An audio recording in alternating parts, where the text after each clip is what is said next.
Hello, my U-Turn family. Welcome to the U-Turn Show.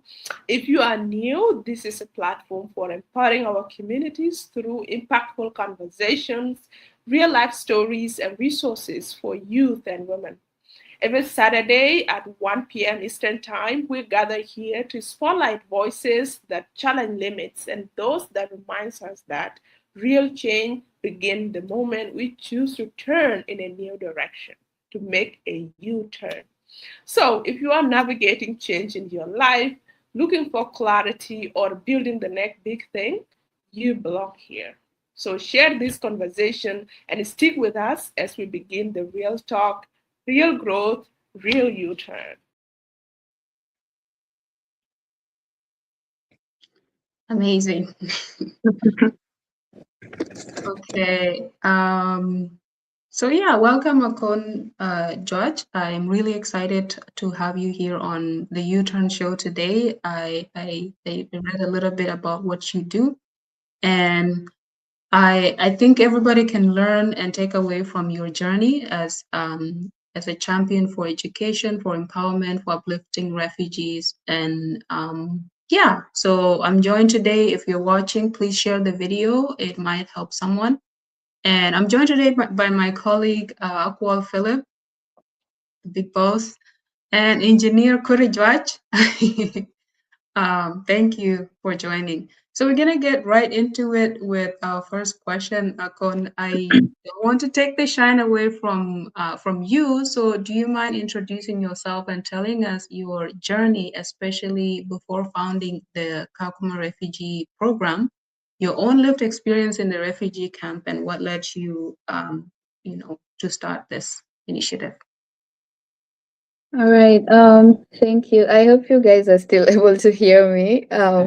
Yeah, but yeah, yeah, thank you. Firstly, I want to appreciate you guys for having me. I think it's an honor. I didn't really think I would ever be on the U-Turn show.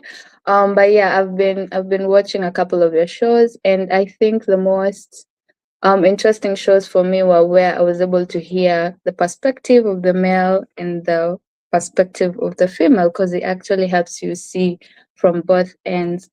But to probably introduce myself a bit, so my name is Akon Juach, the way Alakir mentioned earlier. So I'm a recent graduate. I graduated last year in November. So if you have any connections for me, send them their way.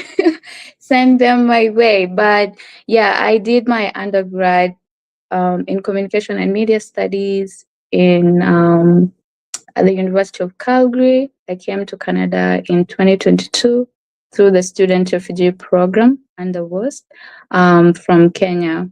So in terms of my lived experiences as a refugee, I will say that I am amongst the lucky ones because I was raised in Kakuma to some extent, but then I got someone who took me out of the refugee camp and took me to a better place. So I'll always be grateful to them because I've seen the difference between someone who studied in the refugee camp all through their life and someone who went outside because of the opportunities that they got.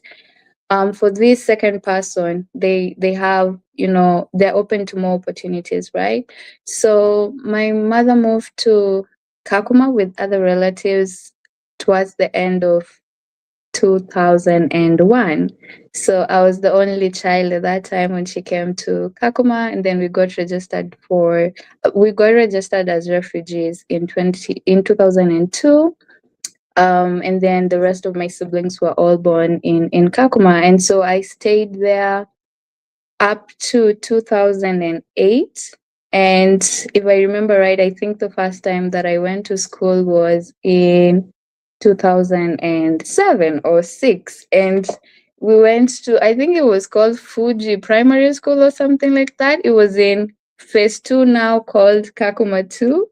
So, and I think when we were going to school, it was just more of like, going to drink porridge, going to, pick up biscuits, of which the older folks would always steal them from us whenever we got out of school. So what we did was if you've been given something from school, then you'd eat it first and then leave the school, right? So that was the foundation of my school.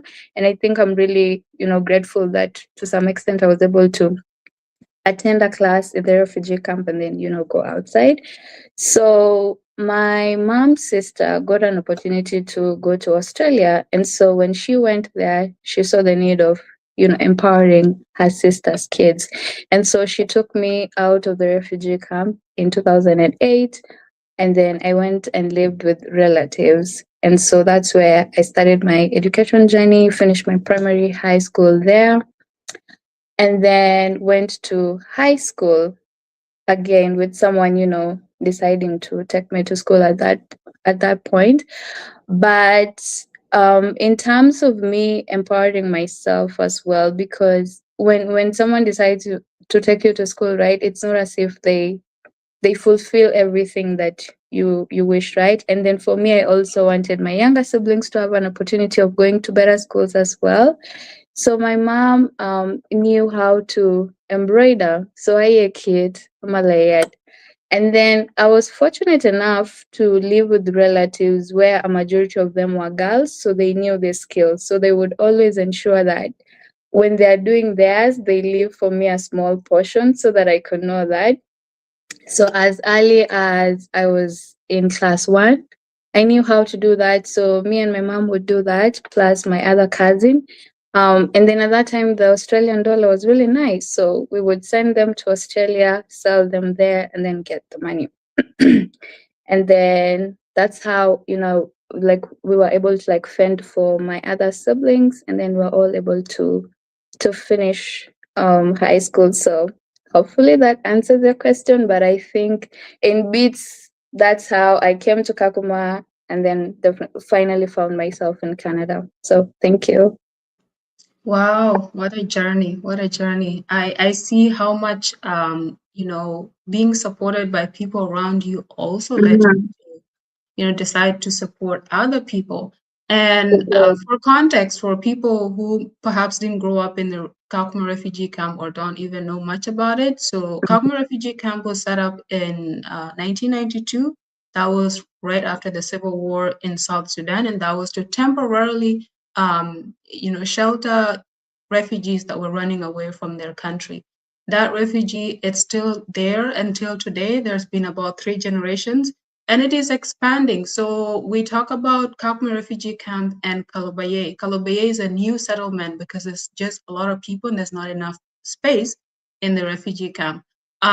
If you're just joining, we are having a conversation with Akon, a champion for education who provide tools and mentorship to refugees in Kakuma and Kalobeyei settlement.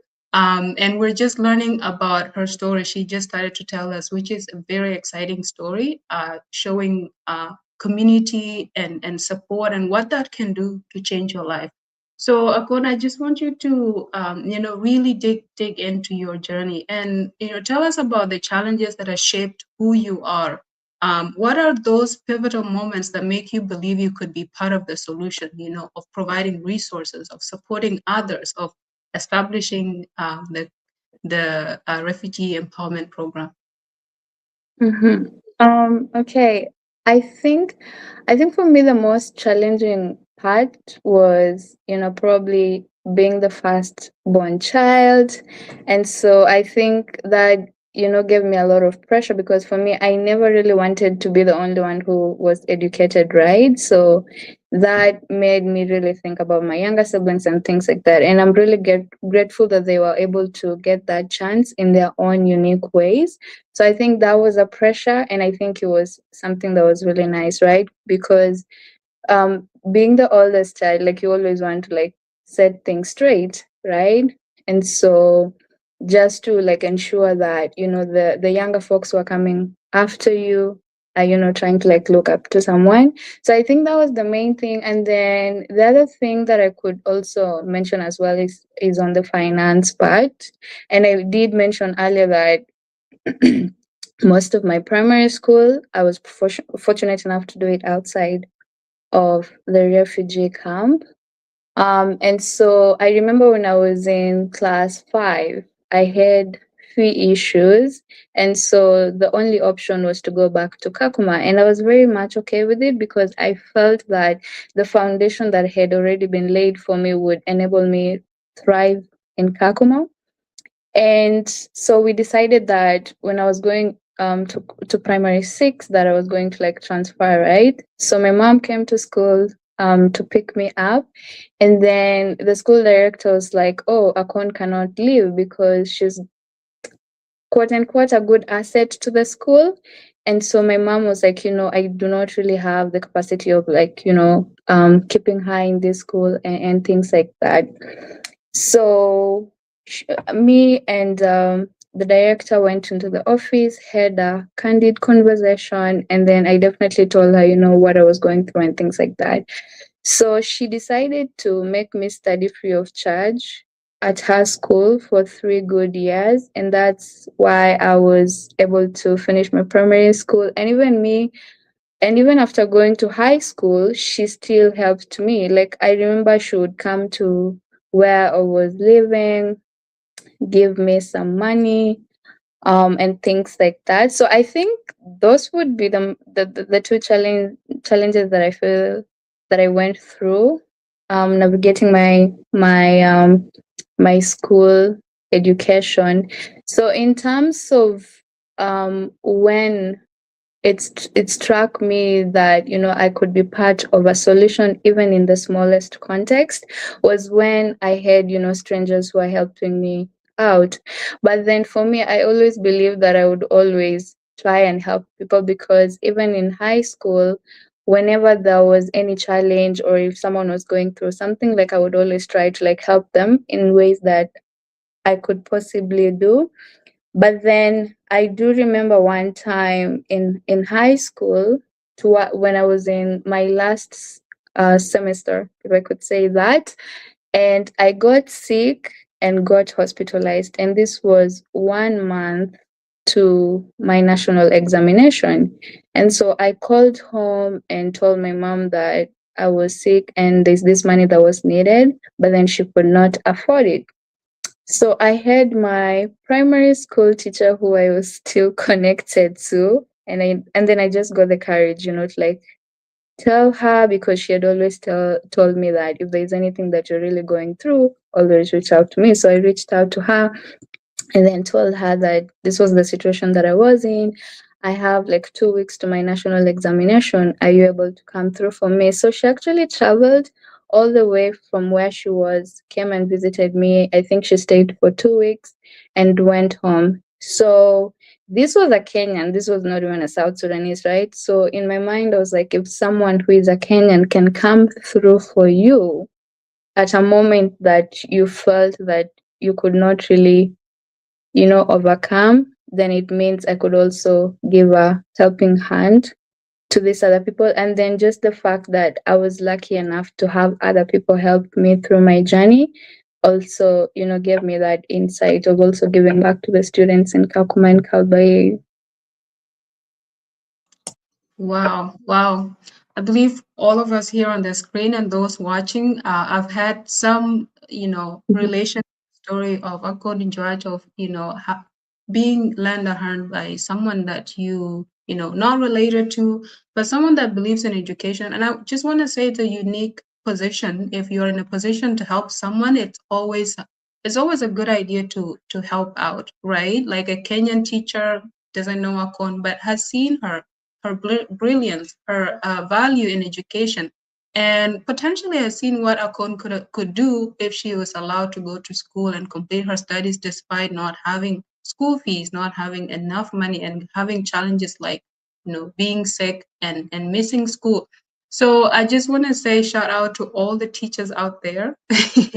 We don't recognize teachers enough, and teachers are really that backbone of the society that change lives, that young people, that bring out the best in us. And your teacher did that, Akon. Thank you so much. So we will switch gears and talk a little bit about the initiative, the empowerment initiative. Can you tell us about it, what you've done, when it started, what is the impact? things like that. All right. So the initiative is known as the Kakuma Empowerment Program. Our website right now is not live because we're trying to like shift to a cheaper company that can host us. But yeah, we are on Instagram and LinkedIn for now, and the name is Kakuma Empowerment Program. So it started off in 2021 when I was trying to like apply for opportunities after my high school. And if I could share what led to that initiative, and then probably like share more about what we do or what we've done in the last years that we've been working, is that I was teaching like most of you folks, for those who are in, you know, refugee setups and things like that. So I was teaching at a school known as Greenlight Secondary School, right? And this was during the COVID era. So there was a lot like going on. If for someone who went through the statistics, it was either girls dropping out of school, either because they're pregnant or because of just deciding not to go to school, right? So something that struck me was, you know, having 100 boys in class and then having one girl. And so I was like, what was really happening, right? And so when I did some digging, it was due to these things like, you know, early pregnancies and things like that. But then I didn't really, for me, I felt that I was not in the capacity to really do anything, because even for me, I didn't even have any opportunity of like going to university, right? So I was like, okay. So I just let it slide. But then I remember coming across this student who was in my class, and he was alone. So he came from Sudan, so that is the northern Sudan. He was the only one there, so that means he had a size 1. And so he was being beaten because he could not afford to buy an exercise book. So for someone like me, I could understand the position that he was in, because having a size 1, when you either get that 500 Kenyan shillings, which is like $5, right, or that ration, you don't really think about buying books. You want to like fend for your stomach. And so this student was trying to explain to this teacher that, you know, he doesn't have money, but then the teacher, to them, they're like, you're a student, so you really have to like have this essential. So I called him aside, I think the next day, and then talked to him. And then that's when I learned that he was living in the camp alone and things like that. So when I went back home, I really, really thought about it, because in as much as there are those who are able to, you know, secure these learning materials, there are those who can barely do that, right? So that's when I wrote down about the Kakuma Empowerment Program. At that time, the name was Let It Out. And then I shared it with my 2 closest friends, and they told me, "Oh, we are really willing to like, you know, help you out, bring it to light, and things like that." So that is what led to what is now known as the Kakuma Empowerment Program. So in terms of the services that we provide, the overall hierarchy is education, right? And then we've divided it into 4 sections. So the first one is the biannual scholarships that we provide to high school students, both in Kakuma and high school. So the source of our funding is the monthly contribution. So we started off with $5, and then right now it's $10. So with these resources that are contributed by the members in the diaspora, we do pay for this for these students that we've taken to school, right? And currently we have 4 students in high school. And then the second service that we provide in Kakuma is the tutoring program. So this is where we are able to help a majority of the students who are in the last years of high school. So that is, in Kenya, it's known as Form 3 and Form 4. Probably in other countries, they're called differently. And the reason as to why it's the main part of us, it's because we're able to like help a majority of the students, unlike the scholarship program where we only pick 2 students, right? And then the third program that we provide is the mentorship program. So we've divided that into 2 sectors. So there is the mentor-mentee program, which is specifically for our scholarship students. And then we have the general mentorship, which is for all the students who attend our remedial classes or those who've not really had any contact with us. So we normally have one theme per year. Last year we were not able to do it due to funding, but then for the last years we've tried to pick key themes, around education, around mental health, around drug and substance abuse, because those are the main issues that are affecting like students in these refugee areas, right? And then the newest project that we launched last year is known as Bridged. So Bridged and then ED in capital letters. So that one came with us trying to motivate our volunteers in Kakuma, right? So most of our volunteers are high school graduates. So we thought of the best possible way to help them. So in this program, we normally try to help them in the applications for the different programs that they're applying to. So if someone is trying to apply for WUSC, we try to help them write their personal statements. We try to do for them mock interviews, and then after that we really try to like follow up with them, right? Because even for people who leave the refugee camps and go to other countries, like someone could be interested in studying a program but then they don't really know much about it. So then we try to match people with them who'll be who'll take them through the pros and the cons of studying this program and things like that, right? So that's the newest project that we've done so far. So in terms of the impact, since 2021, because most of the work that we are currently doing started in 2022. I think 2021 was just laying a foundation. So generally, we have 4 students in high school, right? And they're really doing well. So we are hoping that once they finish the high school, they'll have an opportunity of applying for tertiary opportunities. In terms of the tutoring program, we've had a lot of progress there where students have come back to us and told us, oh, because of these remedial classes that you provided for me every Saturday and every holiday, I was able to do well. And now I am able to apply for this. And even in relation to that, most of our volunteers are people who are beneficiaries, right? Especially with the tutors. These were people who used to attend our remedial classes and then they've now decided to come back and help us out. And then we have one of our students who made it to Canada last year. So he was part of our scholarship program. We just sponsored him for a year. So he used to attend our remedial classes and he was really doing well and he was in Kakuma. So we saw that he was someone who was going to do well. So we decided to take him out of the camp and then he became the best student in the whole school. So he came back to Kakuma, applied for WUSC, and he's currently at Western University. So I would say that's another impact that we've created. What else? Yeah, I think just that, and even personal benefits, right? Because let's say for me, every time I apply for a job, I always mention about Kakuma Empowerment Program. So I will say that most of the opportunities that I've got, it's because of the Kakuma Empowerment Program.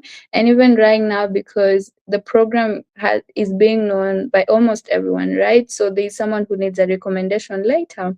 There's someone who uses, one of the members as a counselor. So I would say those are benefits that come with you helping out, right? But then initially you think that you're only helping the students, but then there's actually something good which comes to me. So I would say in general terms that's where we are, and we are hoping to do more in the next years. As you should, and you will do more. Wow. Just listening to all that impact, the number of lives that have been changed, the leaders you have built. Listening to you, I can see you're such a great leader. Like building such an organization, doing that many things cannot be an easy task. So anybody who's listening, people are listening, and people who are, hoping to do something big or small, or just to start something. What would you advise, for leaders? How do you navigate, coordinating the volunteers back in Kakuma, mobilizing resources here? Like, just tell us what keeps the organization going. Okay, I think the main thing that keeps the organization going is the fact that our vision is the same, right? Like we've not had a situation where someone is coming with their own interests and trying to manipulate the system. And I think for anyone out there or for you guys who are on the screen, like it's always good to like work with people who actually see what you're doing. Even if they don't see it the same way you do, to some extent you're speaking the same language, right? So I would say I think that's a stronghold for us because we are so many, like trust me, I think we are like over 50 volunteers, but we are doing the same thing. And so for me, I used to get scared that we would have issues and things like that. But then even if we were to have them, I feel like we would sit down and talk about them, right? So I'll say that is the main thing that has kept us like going. And then I think the other things are branches towards that. So just trying to work together, because with having different programs, there's no way that one person is going to like focus on one thing, right? So we always try to ensure that if it's meetings, we attend them together. If it's resources wise, we try to make those monthly contributions. If it's in terms of holding the fundraising opportunities, we always try to like come together, because it's not just the monthly contributions that keep us going. We've tried to head some fundraising initiatives. The first one that we had, we sold 9th July t-shirts on the 9th of July to celebrate South Sudan's independence. The second one, we sold a jaw. So we ordered them from Kenya and then brought them here, and then we would sell it to different people. And then the third fundraising initiative that we've had last year was an in-person one, because we also wanted to like meet, right? Because the group right now is big. And then even in terms of like applying for grant proposals, we've been able to secure some. And it's because of the fact that we were able to come together. And then I think the other key thing that has kept us going as well is the evaluation part, because you want to ensure that you're not just working but not even trying to like cross check whatever you're doing, if your members are doing well and things like that. So once in a while, at least twice or three times a year, I do check in with each and every member, with each and every department, because with how our organization is, it's like it's divided into different like branches, right? So we have the scholarship committee, we have the tutoring committee and things like that.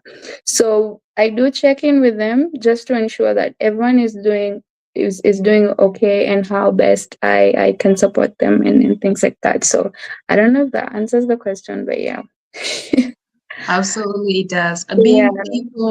Being people centered and having people that Mhm. are value aligned with you can really take you far, or you can Yeah. walk together to Yeah. go further. There's a saying, but I don't remember it at the moment.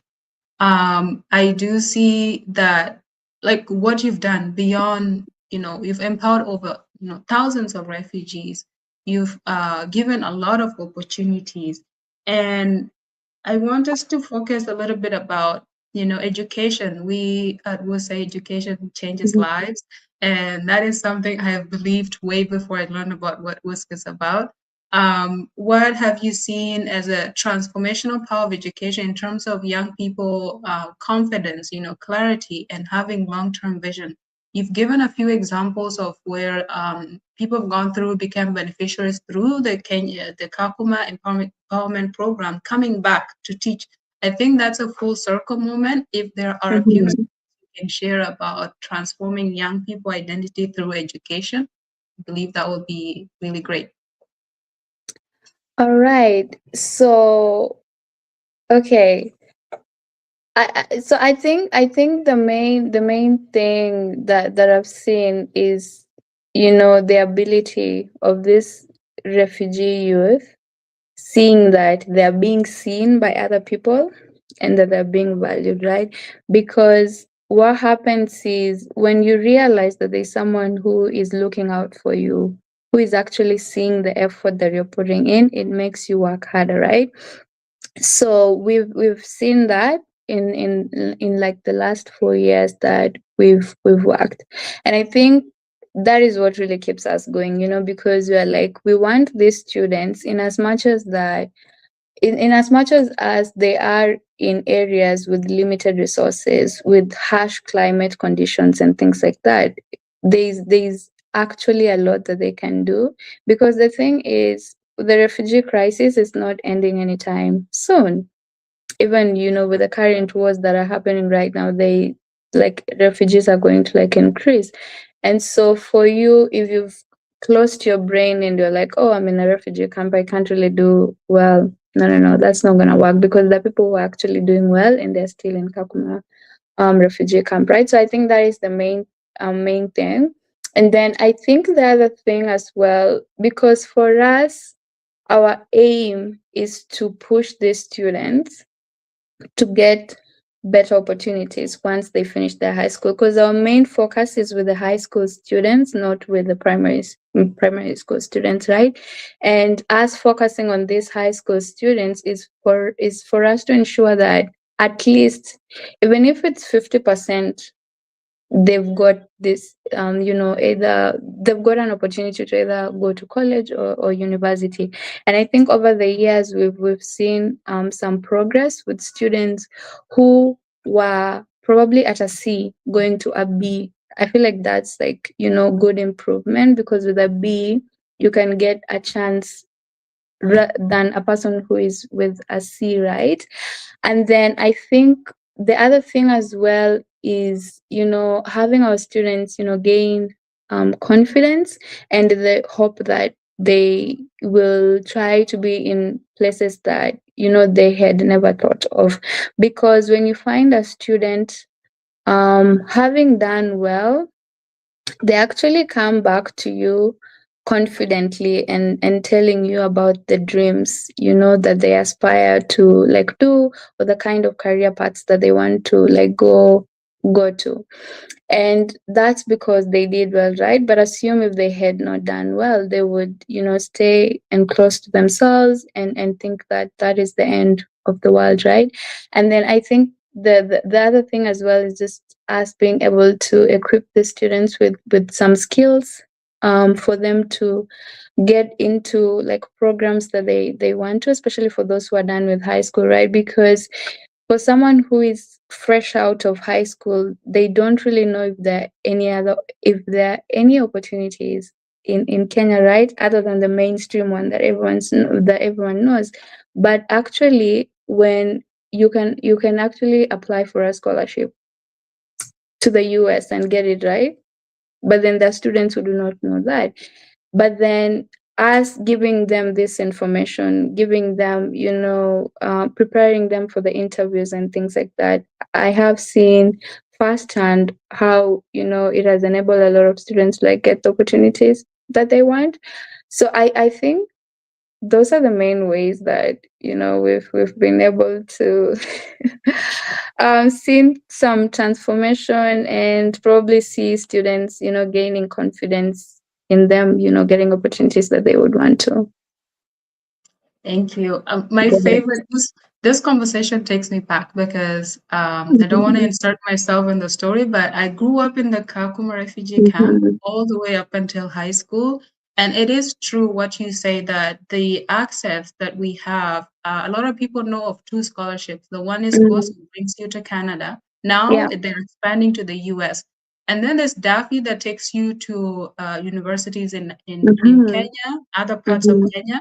Yeah. And like there are two pathways, there are three pathways Mhm. actually for refugees to leave the Mhm. refugee campus. Number one is to repatriate and go back to your country. And for Yeah. people from South Sudan, it's a big challenge because you could either there's still a lot of war going on, or you don't have resources to actually settle back in your own country. There's probably not a lot of Mhm. support on the ground.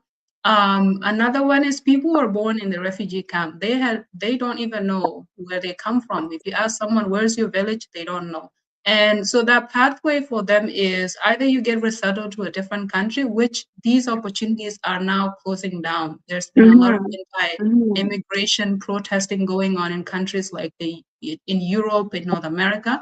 And then the third one is education. And this education actually is the best for young people. It's like the best pathway for them to leave the refugee camp, not just leave, get resettlement in case of wars, but get, second, become a citizen in a new country, right? It's like you can finally change your identity.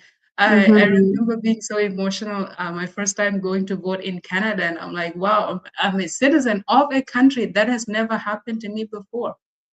And that has changed through education, right? So I wanted to share with you that a lot of people are showing support and love in the comments for what you do. Very inspiring, such positive light. And I feel the same way. I don't know how to express it in words, but I'm so excited. There is one question though, similar to what we're gonna ask, but this is from Akon Zulu Nicholas. It says, Sister Akon Juach, keep going. But what would be your message to young ladies back in South Sudan who are studying and they're going through a lot? And do you have any plans to extend your activities to South Sudan? And this ties into your vision for the organization. What do you see achieving in the next coming years? Okay, am I supposed to answer the question? Yes. Okay, I'll just reread the question.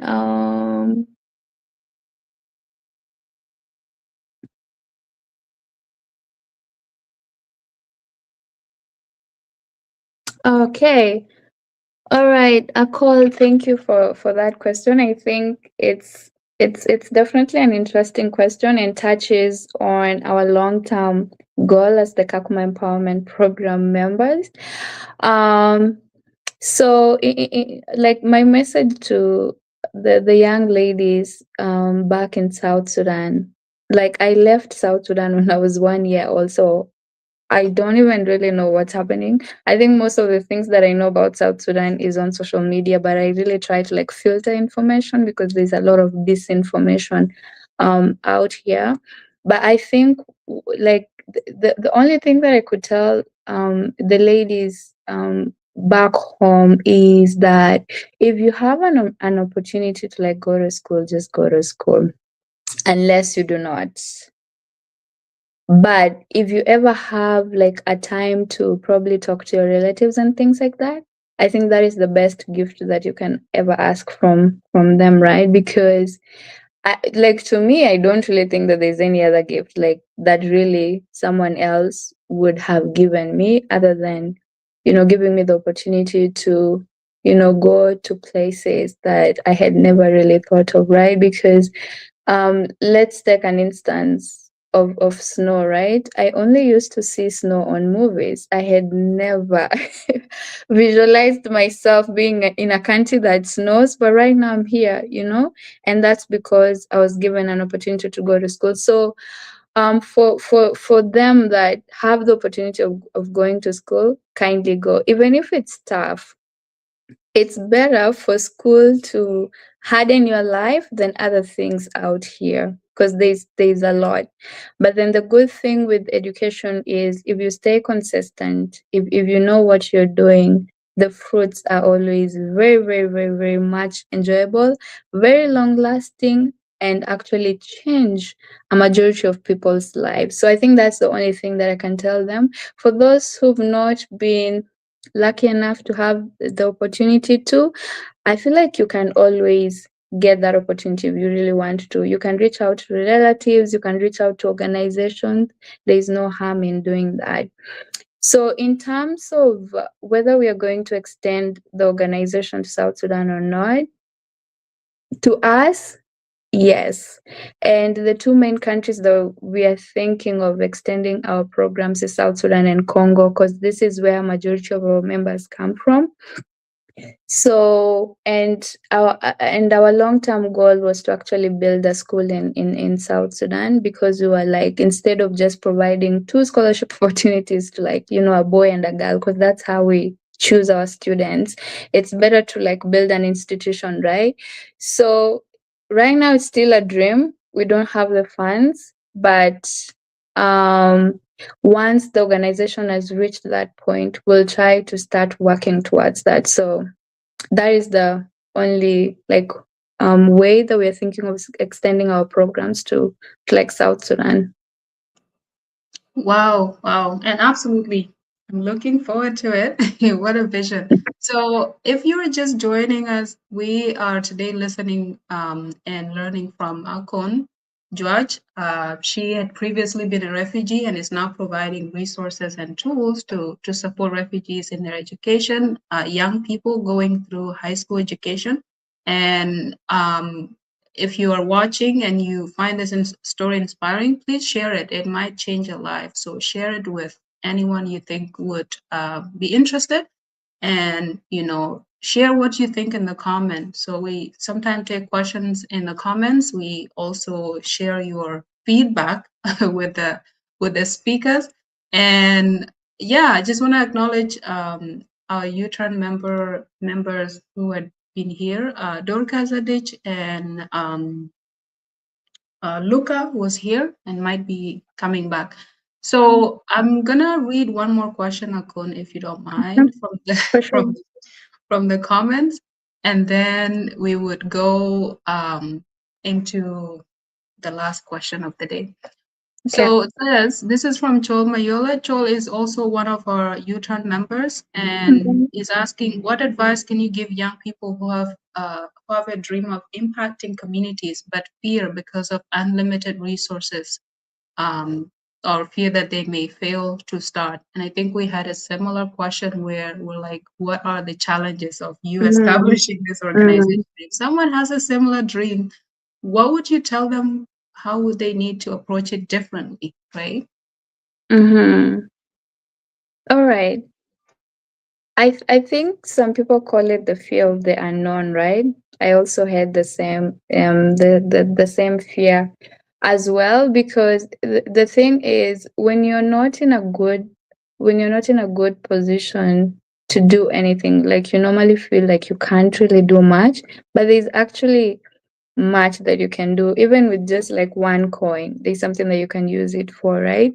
So for Chol, if you're thinking, or if you've been thinking about impacting the community, I will say that if fear and unlimited resources is the main thing, I would say like just go for it. Because even with the Kakuma Empowerment Program, it started with no funding, but right now we have funding. But then what helped us get to where we are right now is because we had like laid out everything, so we had actually thought about how we would get like funds, because at the end of the day everything runs with the help of money. So if you have like a rough idea of how you'd want to impact your community, just write down what you want to do, think or reflect on how you want to do it, the kind of people who you think will be helpful to you. And then the good thing is there's so many established organizations out there. There's so many rich people like Alakir here. They'd actually be willing to fund whatever that you're doing, right? So it's just a matter of like knowing how you want to like do whatever that you want to like do, right? And then I'll say that the other key important thing is knowing the people that you're going to share this vision with, or this idea with, because it's very crucial. And the reason as to why I say that, for us, the Kakuma Empowerment Program would have collapsed if we were not sharing the same vision, if a majority of us were not friends. So regardless of whatever thing that you want to do in your community, when you've thought about it, you've written about it and things like that, like share it. You can start with even one person or two people, hear their feedback, and if they feel that it's something that kind of like makes sense. And for me, anything makes sense, be it you're picking bottles and selling them, be it whatever thing that you're doing, like really makes sense. So based on the feedback that this friend or these friends give you, it's going to give you a starting point. So I think that is what I can really tell Chol, or and to anyone who is thinking of like doing something, but then that thinking about the resources being limited. Solid advice. Just go for it. And Mhm. step one is to write it down. Write that vision down, pen and paper, so it's not just in your head. It's something Yeah. that is a plan, and you write as much as you can about how to do it, who to talk to for support, things like that. Talk to your friends Mhm. about it. Be like, hey, I want to do this, and find those people with vision alignment with what you do. I think Mhm. that will take you further. As for resources, resources will come. People will see you They doing will. what you do, Yeah. and that this is something we've experienced with the U-turn as well. Somebody sees the value, they will always want to contribute to it. They will Mhm. be like, okay, I see you doing the U-turn every day. Here's $100. Go build a website. And we did build a website. So it's always the vision, and that vision will attract the resources you need. You just need to write it down and go for it.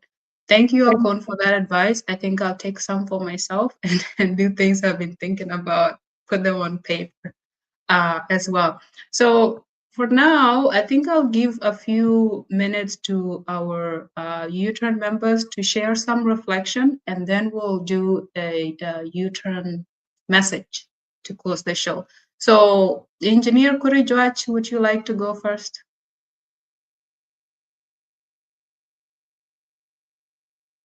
Absolutely. Mhm. Yeah. Thank you. Thank you so much, Akon Juach, and thank you so much, our dear followers, for always supporting us and for always joining us on time. By the time I went through, the the page, the Facebook page of Sister Akon, I really learn a lot, and yeah, it is always good to empower people. So there are four key things that I have learned from the conversation of today, and the first thing here it is, for you to move forward and for you to really achieve what you want, you need to work with Mhm. people who have the same mindset with you. All this thing would have not actually been possible if she was uh, just working with people who are who like ruining some people's ideas. But Mhm. I really appreciate the good circle that you have, and for the great work that you are doing.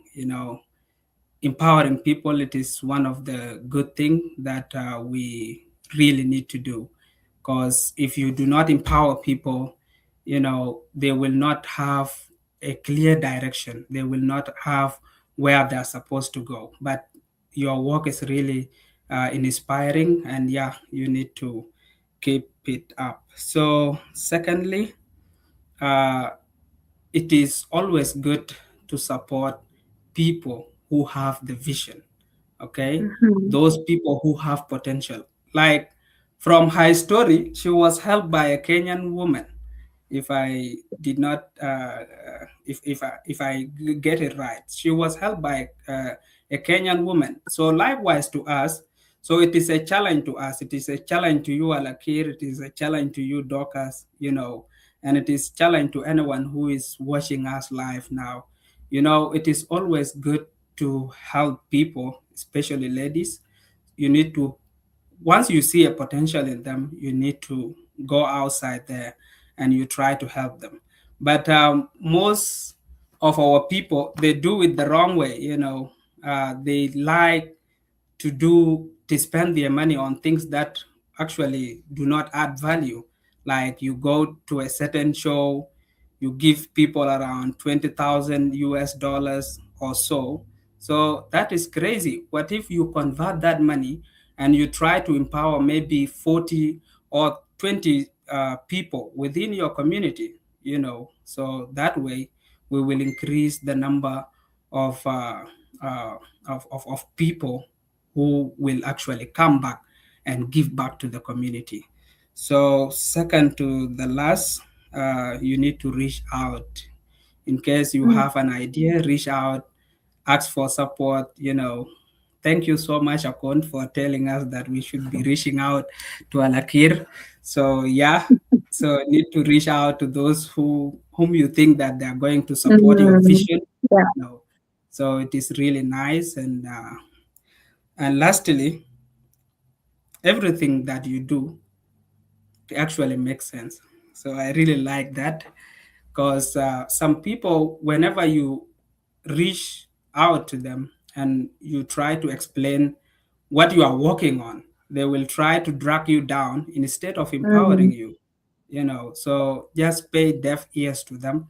I remember, uh, before Google Chrome was built, Google itself, has went through a lot of trial and errors. Okay, and the project first, it was led by Eric, the former CEO of Google. And he had a lot of challenges, and he concluded that this project is not going to work. By the time Sundar Pichai take a lead to become the CEO of Google, he came up with that idea, and he said that we are going to build a search engine, which is Google Chrome. Eric, someone who has been trying that, he protested and he said this is impossible. And he paid deaf ears to those words, and yeah, he built that search engine, and now Google Chrome is one of the top search engine outside there, especially used by developers. So all in all, when you are trying to work on something, and always just receive good feedback, okay?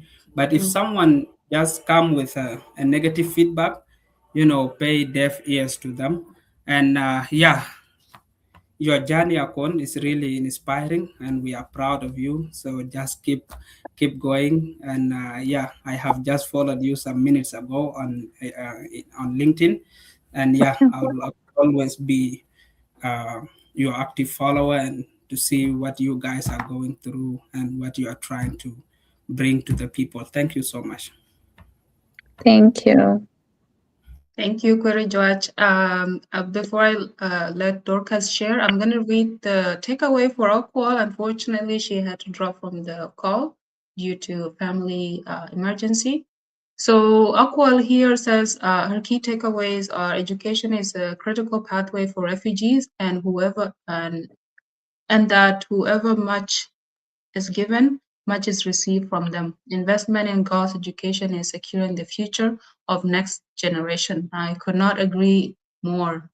In the light of women empowerment and International Day of Women Empowerment that has just passed, so education is the most. I think it's the gift that you should give. So especially to a refugee, you can't give them a resettlement, give them education. Mm-hmm. Um, yeah, and you will definitely change their lives. Okay, Dorcas, if you are able to share a few reflection. I know you joined late, but if there's anything you caught while joining. Okay, yeah, thank you, Lakiran Quir and Akon. Yeah, I joined late because I was still waiting for the time that usually used. And okay, yeah, I've heard little about the show, but what I can say that like could have spoken, right? I said a lot of the points, and I can say kudos and congratulations to Akon for starting that. Most of us have a lot of things that they really want to do with the communities that they came from. But some factors, especially sometimes self doubt and lack of resources, like some people have said, are really challenges and factors. So it sometimes it is really good to appreciate someone that has stepped up and step forward no matter what, right? So most of us are refugees. We have stayed in refugee camp for good years, and we know what to take from there. Especially uh, for some of the people that were born as refugees and again grow up as refugees.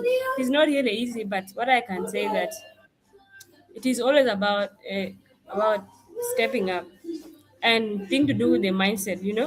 Like Mhm. what I said, mindset really influence a lot of things. Some of us, all the people that finish with us, let me say in high school, but they really need to make sure that they do something, or let me say they go to university, right? Some of us, like let me say for me, you have to make sure you get the document, right? The document that the scholarship one because you want it.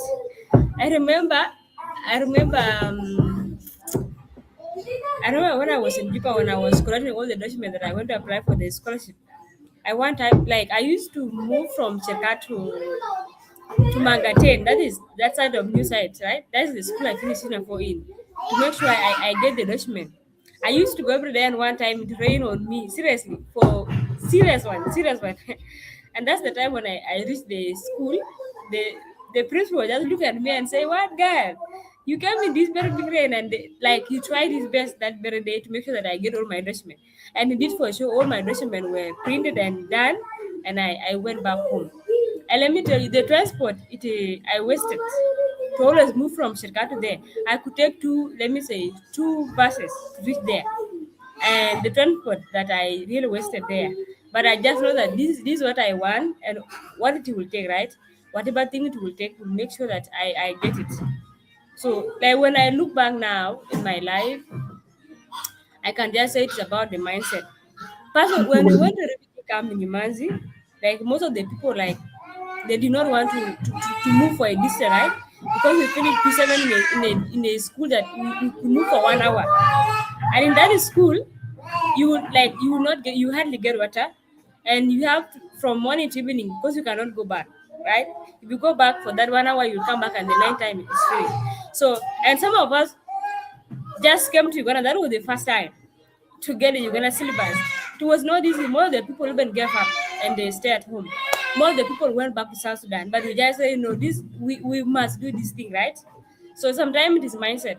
And I know all of us, when you look back in your life and you see how you achieve all of the thing, it was about saying that I have to do this thing.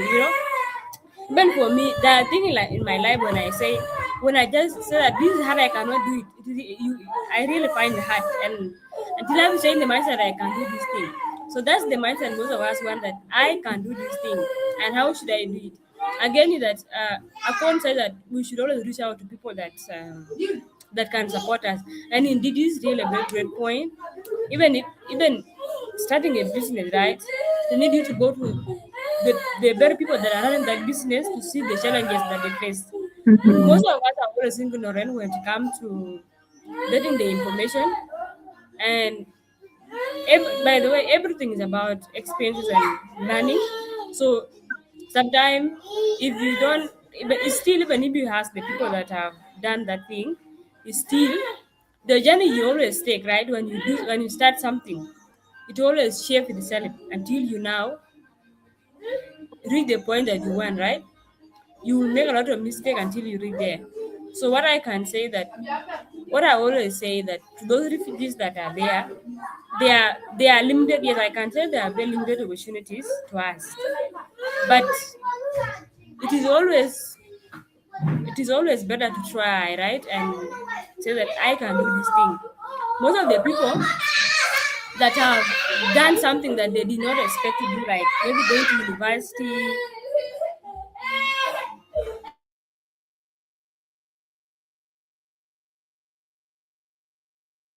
Like some of the people that have gone to university or have done something, it is about stepping forward, right? And what I just like from here is that Akon can testify to us that stepping up, even if you have limited resources, can work out. Like most of us have a lot of things that they can do in the community today, and there's some factors that always keep us.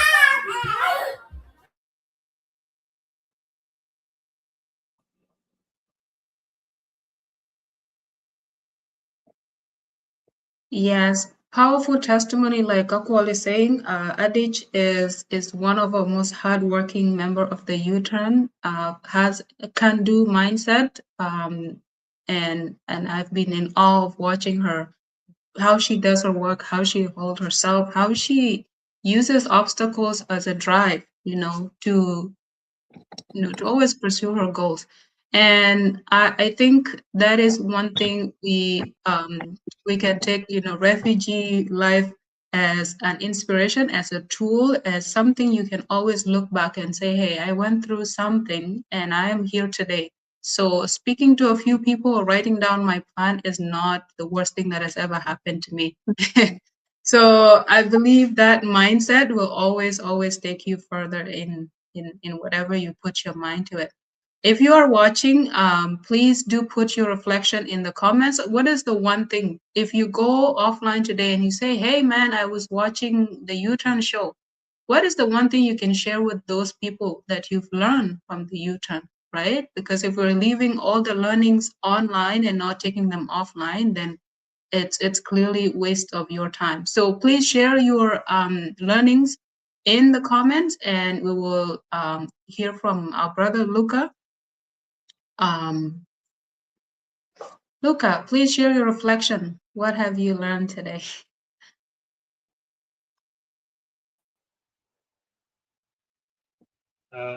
Thank you, Alakir, and I really appreciate our guest of today for all the message that he has shared with us.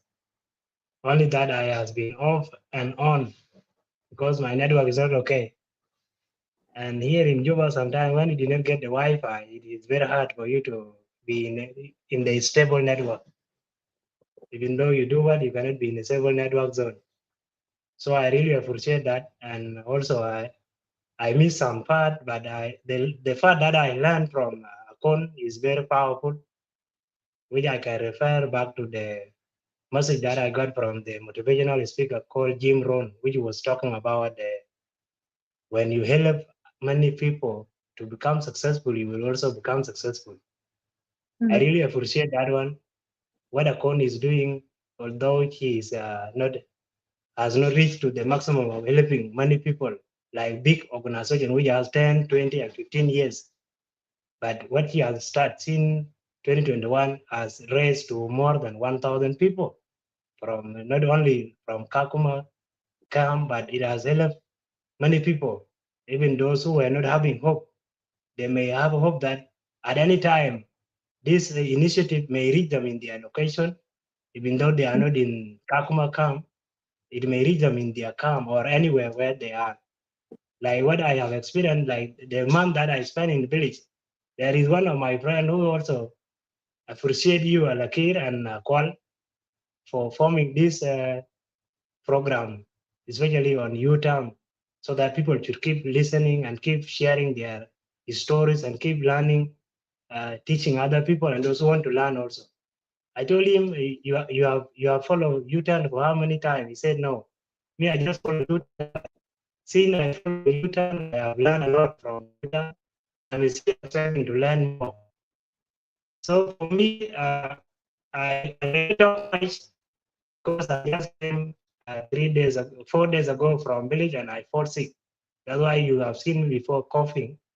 I'm still under medication, but I just decided to come and say hi and also keep learning more from our guests of today. Yeah. Thank you, Luca, for making it, and I wish you a smooth and quick recovery. Luca is also one of our U-Turn members, very dedicated. It's always challenges, the internet, but he did try his best to join. I'm also very touched that people in the village are listening to the U-Turn and they're taking those lessons, to try and build their mindset, build what they want to build, and listening to the stories of the like of Akon. It's really an honor listening to you today. And I also want to hear from you. We do this thing called the U-Turn message, which is to all people who are listening, to all people who are here on the screen, we, the one, managing the U-Turn. and somebody who's listening who is potentially going to support Kakuma Kakuma Empowerment Program, to people who have been thinking of ideas. So, what is the one or two messages that you want people to take away from this conversation today? I feel like time went by so quickly.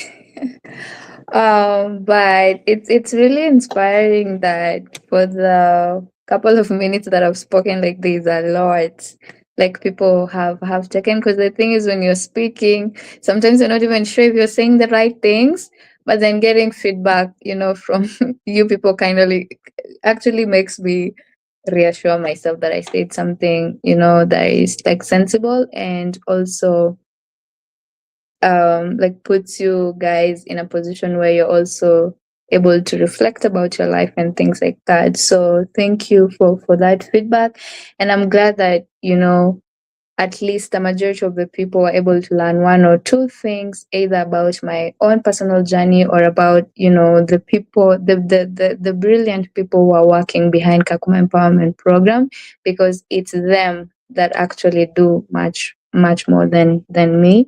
But I think like as we wrap up this session, my main U-turn message, which is going to be a repetition of what someone like Judge mentioned, because he literally stole all my points. But I just wanted to like present this book. So this is my March reading. So it's known as the high five habit. So like high five habit, right? And it was written by Mel Robbins.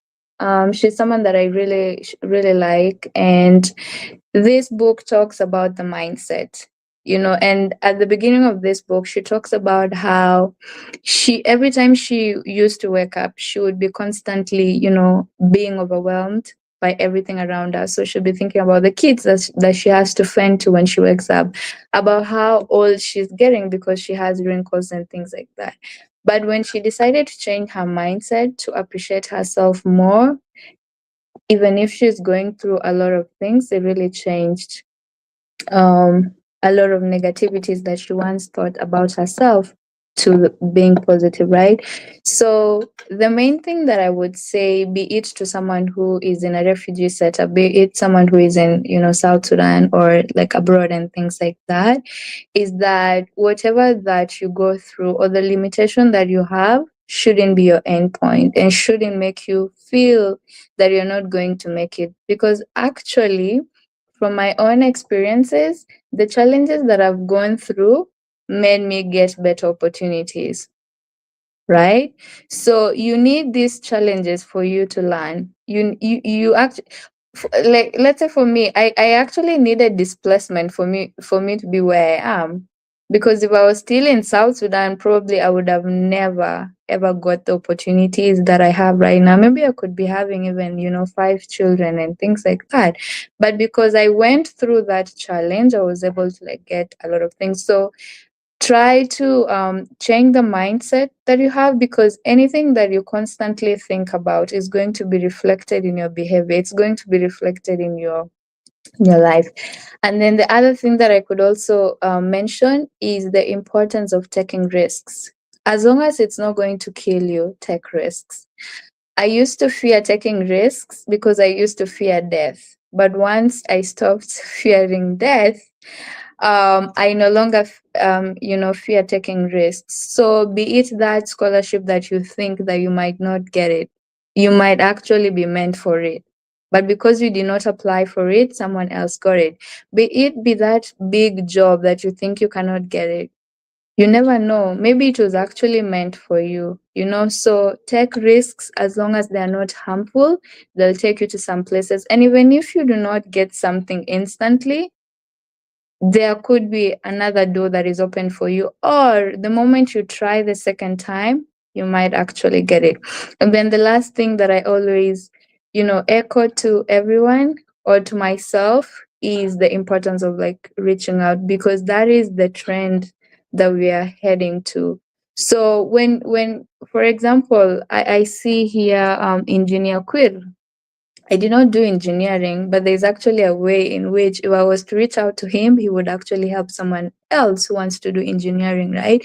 So if you've seen people in the spaces, they either have the same interest like you, that they're either heading in the same direction that you are going to, or you're actually just interested in whatever that you're doing. Like, always reach out. It's not going to kill you, it's not going to harm you, and there's actually something positive that could come out of that. So those are my key U-turn messages that I could say for that. But overall, I've also learned from you guys, especially from the reflections that you've given at the very end. And yeah, my hope is that for anyone out there who is, thinking about doing something, who is going through something, for them to, see some good in whatever that they're planning to like do or think about. So yeah, thank you. Thank you, Akon. I've learned so much. I've really appreciated our time here, though it's very short. Hoping you can come back and tell us more about the work that you've been doing. Do wish you all the best with the empowerment program and other initiatives you're working on. I also want to say thank you to the U-turn members that have shown up today, despite a lot of challenges, and one of them being the time change. So we've had daylight saving time, and we, showed that the show will be up at 8 p.m. the Central Time, but it's supposed to be 7 because time in Canada changed. So I appreciate you for, being quick and, rolling with it. Things are always changing, and it's best to adapt. But next time for sure we'll be more organized. And for our viewers, this show will not be available without your support and your time. And Saturday is supposed to be a day of rest, but you take that time to come learn. You take that time to come share your reflections, to come and teach others. When you leave a comment, when you like this show, when you share it, you are contributing, right? So we see it as a community effort. And as people who care about empowering and uplifting the community, we gather here every Saturday. So thank you so much. We'll see you next Saturday with another special guest. I don't want to spoil it, but we'll announce it very, very soon. So we've come to the end. And we will end the show. If you are just joining because of the time difference, you can go back and rewatch and leave your comments. Akon would come back, and if there's any question, she can answer them in the comment section. I do wish you an amazing Saturday, and see you next time. Thank you. Okay, bye. As we come to the end of this conversation, I just want to take a moment to remind you that the growth doesn't happen without taking a new direction. So if there is a message that has given you some clarity, some courage, or even a little bit of push towards the positive direction, I want you to take that with you, sit with it, go offline with it, and encourage you to continue to invest in your personal growth, and say thank you for taking the time to be here for yourself and for the community, for the growth of the community. The U-turn is not just a show. It's a community where real talk, real growth, and real U-turn happens. So until next time, stay empowered, stay intentional, and never be afraid to make a U-turn. Thanks. Bye.